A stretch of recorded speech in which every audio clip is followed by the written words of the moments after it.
Assalamualaikum warahmatullahi wabarakatuh.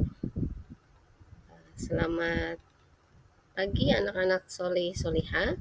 Hari ini kita akan belajar kembali dalam mata pelajaran PAI, Pendidikan Agama Islam dan juga Budi Pekerti, dengan bab iman kepada qada dan qadar.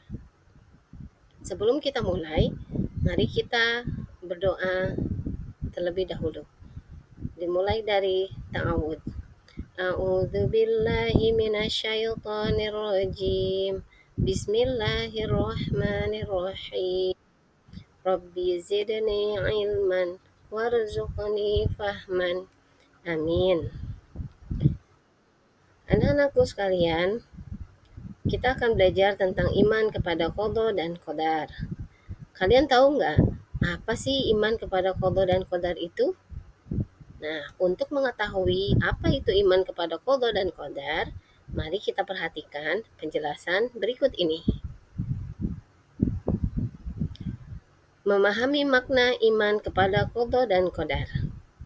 Qada dan qadar dalam ajaran Islam termasuk dalam rukun iman yang keenam. Nah, adik-adik sekalian pasti masih ingat ya, rukun iman ada berapa? Ya, ada 6.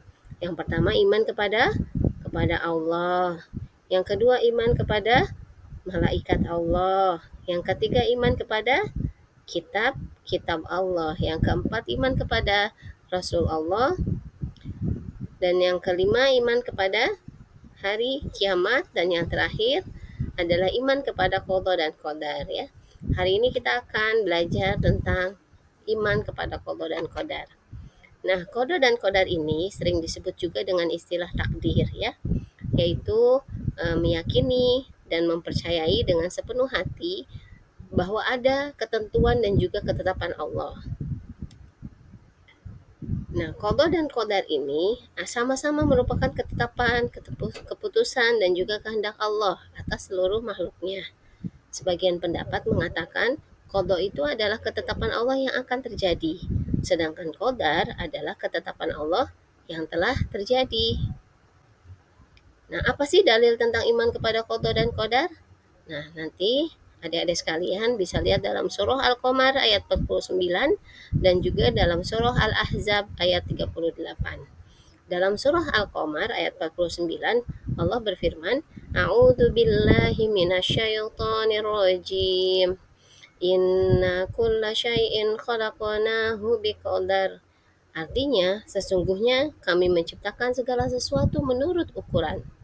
Nah, dalam surah Al-Ahzab ayat 38, Allah berfirman, A'udzu billahi minasyaitonir rajim. Wa kana amrullahi qadaran maqdura.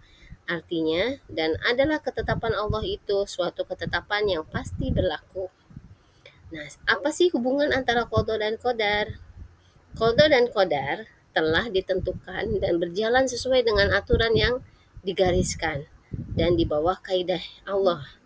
Dengan perkataan lain, segala yang terjadi di jagat raya ini seperti peredaran matahari, bintang, bulan, dan rotasi bumi dan juga sebagainya bukanlah suatu kebetulan, melainkan sudah ditentukan oleh Allah Subhanahu wa taala. Nah, ternyata takdir ini ada dua macam ya. Ada yang pertama takdir mubrom, yang kedua adalah takdir mu'alak. Apa sih yang namanya takdir mubrom? Takdir mubrom ini adalah ketentuan Allah yang berlaku atas setiap diri manusia tanpa dapat dihindarkan atau ditawar-tawar lagi. Ya, jadi ketentuan Allah yang memang sudah pasti dan tidak bisa lagi dihindarkan. Contohnya seperti apa? Kematian ya, kiamat. Nah, itu termasuk takdir mubrom. Nah, kemudian ada yang takdir mu'alak. Takdir mu'alak ini adalah ketentuan Allah yang mungkin masih dapat diubah oleh manusia melalui usaha dan ikhtiar jika Allah Subhanahu wa taala mengizinkan. Contohnya apa? Misalnya kecerdasan seseorang ya. Ketika diusahakan dengan belajar terus-menerus, yang tadinya tidak tahu menjadi tahu, yang tadinya tidak bisa menjadi bisa ya. Itu termasuk takdir mu'alak. Nah, apa sih fungsi iman kepada qada dan qadar ini? Ada beberapa macam. Yang pertama, dengan iman kita kepada qada dan qadar, pertama akan menyadarkan manusia untuk mengakui bahwa kekuasaan dan kebesaran Allah, sehingga timbul rasa penyerahan diri dengan tulus dan juga ikhlas. Yang selanjutnya, yang kedua, mendorong manusia untuk berusaha dengan sungguh-sungguh, ya, artinya mendorong manusia untuk tetap ikhtiar gitu ya dalam mewujudkan cita-cita. Karena tadi sejatinya ada takdir yang kemudian bisa dirubah oleh usaha kita. Yang ketiga, membentuk manusia yang memiliki akhlak yang mahmudah atau akhlak yang terpuji ya. Kemudian yang keempat, menciptakan rasa syukur atas nikmat dan karunia Allah.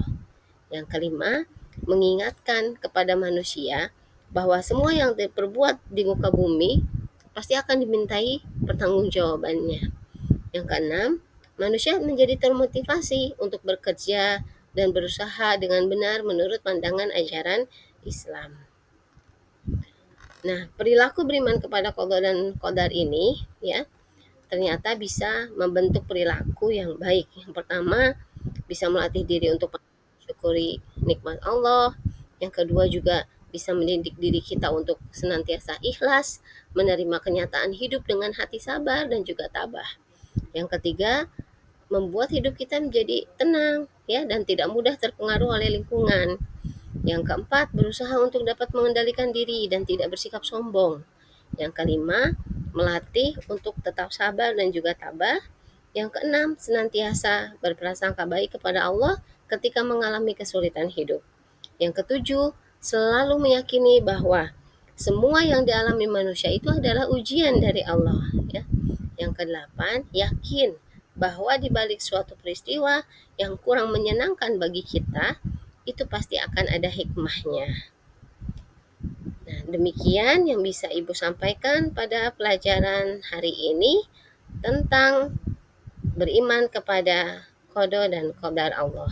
Semoga setelah mendapatkan penyampaian dari pembelajaran hari ini, kita masuk orang yang mengimani setiap qada dan ketetapan qadarnya Allah atas diri kita, sehingga kita termasuk orang yang bersyukur dan kemudian termasuk orang yang senantiasa memperbaiki diri demi hari ke hari ya. Terima kasih banyak atas perhatiannya. Teman-teman silahkan dibuka LKPD yang sudah disiapkan, kemudian dijawab ya. Ibu Rita tunggu sampai pertemuan selanjutnya, LKPD-nya sudah harus diisi dan kemudian kita akan evaluasi. Terima kasih banyak. Assalamualaikum warahmatullahi wabarakatuh.